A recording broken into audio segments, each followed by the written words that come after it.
What would be most useful for you to discuss regarding your personal statement? Well, I guess how to format it to give the admissions committee the ability to see who I am and the obstacles I've overcome. Also, the things that I have accomplished by overcoming those obstacles, and also what will make me a good candidate for law school. Sure, absolutely. I think those are good goals to have.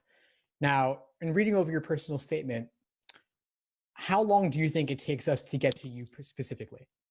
Ooh, okay. That's a great question. Cause I know for a fact that, like I was applying last year, for the admission cycle, but then I was like, okay, let's wait. I did review my personal statement. I do know that I do talk a lot about like my background and my family a lot before I even get to me and what I've actually accomplished. So I knew that you were going to probably ask that question.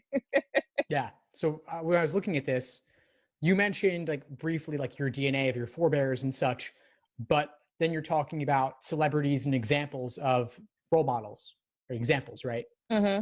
But we're not getting to you until really the second half of that second page. I've Right. started thinking about law school as a teenager. Everything before that, to me, it's quite general. Okay. So it should be, so basically I should start out from the very beginning, just discussing me, how I always wanted to attend law school and basically, the accomplishments and things that I've made like that. Yeah, so I would start off by talking about you specifically. And of course, you do want to answer the why law school question Right. at some point. So honestly, I would scrap the first page and a half because it's not about you. Okay. When you get into yourself personally, though, a lot of this becomes like different parts of your resume, right?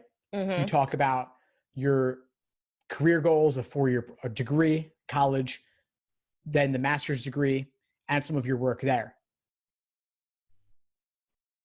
But we're not getting deep enough. I think this is overall running the risk of telling rather than showing. Okay. It's a little bit formal. It's a little bit too objective. I want us to see the world through your eyes and gain the insights that you gained. And I think you can do that. The experience that you have is there. Your nonprofit work could be a good opening to talk about why law school, and especially, of course, your role as an advocate. You're helping underserved kids. You're helping them with education. You're helping them find jobs, and you have a passion for social justice. I want that to shine through much more. Okay. So could you pick one story? Could you tell one story about one kid that you helped or one insight you had about your work in nonprofit management, which I would imagine is an area that has tons of bureaucracy? Yeah, it does. That's yeah. I didn't think about to choose like one story because I have so many. Growing up where I grew up on the south side of Chicago and witnessing the things that I have witnessed, helping those same type of students, like they all have so many stories. So I guess you're right. I have to figure out one story to tell. Think about it this way. So you have statistics. We know all kinds of information about the number of people dying each year from malaria or suffering from homelessness or poverty or things like that. But what do TV commercials do? They highlight one particular story. They have that That's one true. heart-wrenching photo or video of that kid, and that makes people open their wallets in a way that numbers never could. That's true. And I'm not saying you necessarily want to like play on their emotions in that way, but you do want to capture their interest. And the way you capture their interest is by telling a story, giving some specifics, and then showing from there. I was trying to help this one kid, but bureaucracy got in the way and I had to look up the rules and regulations, something along those lines. It's interesting you say that because as someone who works in higher education and works in the financial aid office, I do know for a fact one thing that always bothered me was the fact that DACA students could not get financial aid. And it was nothing that they did personally. It was the fact that their parents weren't U.S. citizens. So they weren't U.S., so they couldn't get it. And it just used to always break my heart to have to tell them, like, unfortunately, there's nothing we can really do for you, because I just feel like it's unfair. We're punishing the children because the parents wanted to have them have a better life. And now they can't even get that because how are they going to go to school? So I used to always hate that. Like, that was one thing I was like, oh, I really don't want to go out here and talk to the student, but I have no choice.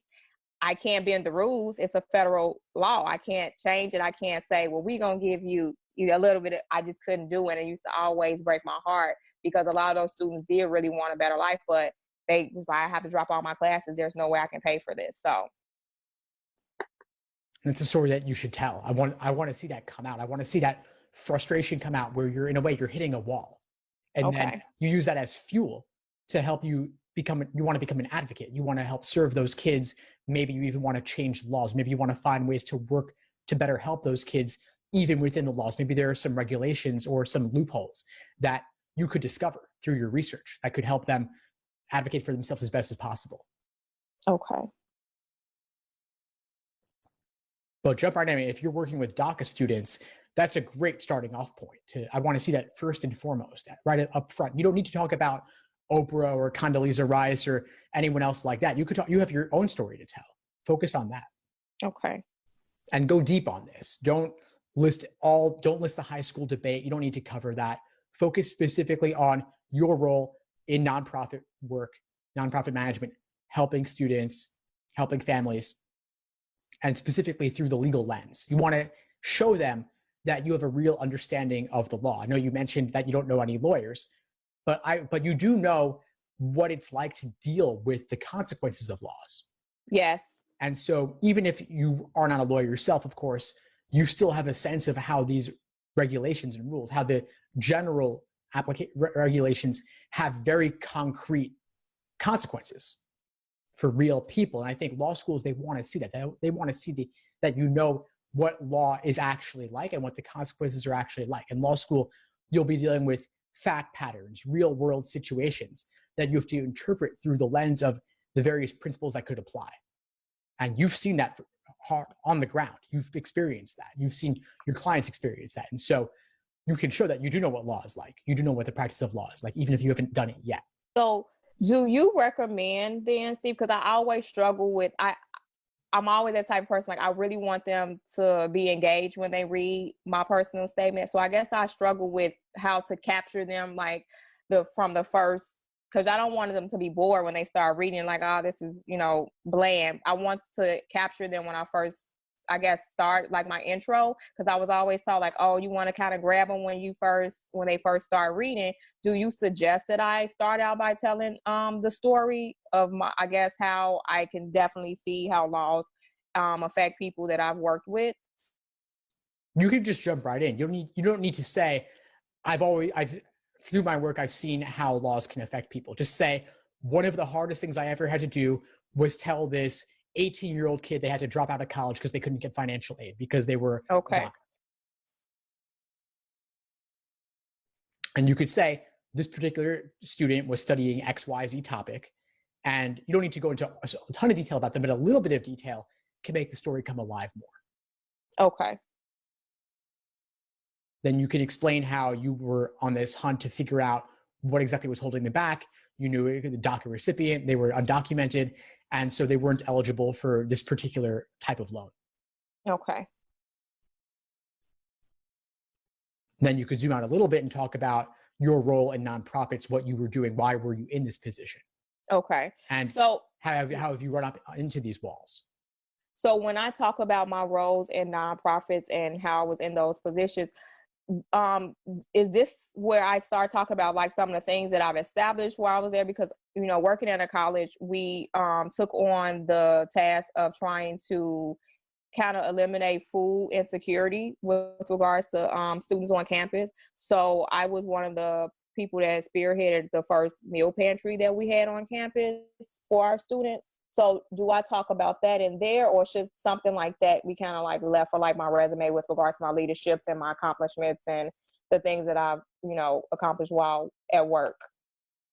It's a great question. So you definitely want them to know about the meal pantry, but unless you can directly tie it to the story that you're telling, okay, I wouldn't include it. Trust They will read the resume, they will see it there, but anything directly tied to that story is fair game if you can relate it. I just don't want you to run the risk of laundry listing everything you've done in your position that is impressive. Okay. Now, what would you say would be the most appropriate length for a personal statement? Because I know you saw mine and it was pretty lengthy. So, what would you say is the most appropriate length for a personal statement, or does it vary school to school? Typically, you're looking to make it no more than 2 pages double Okay. spaced. So I would suggest, like I said, chop out the first page and a half because that wasn't really about you. Okay. Then rewrite a draft with this feedback in mind. Okay. And that new rough draft could once again be 3 pages or 4 pages. And then you will have to aggressively chop it down so that every word counts. But I want the new rough draft to be all about you and all about your work specifically in this Okay. nonprofit role. Okay. So I'll make sure to do that.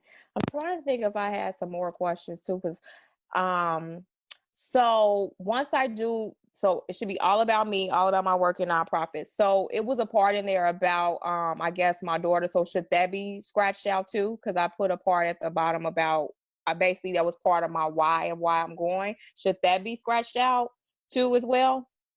If you're not able to relate it to the main topic, I Okay. wouldn't include it. I do think some of the themes in this draft related to your background and diversity and such, you could include that in a diversity statement. That okay. Okay.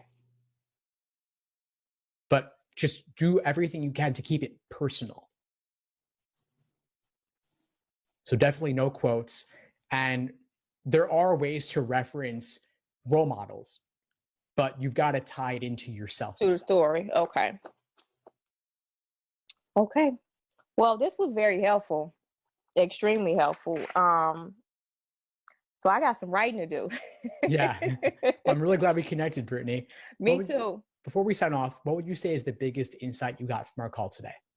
That my personal statement really should be about me. And it also helped me realize that I actually have really accomplished some things in my previous work history. Because honestly, at first I was like, I don't even know exactly if the things that I have done are considered grand enough for law school. But speaking with you, it actually makes me believe that it really is, because I didn't think about telling a story about some of the experiences that I've had, and it just made me remember about how I really do feel when I have to tell these students that I can't give them any money for school, and how that actually does tie into how the law is actually working against them. So this was definitely insightful.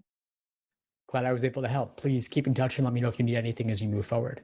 I will do. Thank you. My pleasure, Brittany. Take care. You too. Thanks for tuning into the show. Please subscribe if you haven't done so already to be notified of new episodes as I release them. And feel free to reach out if you need anything at all as you move forward with your prep. I'm happy to help however I can.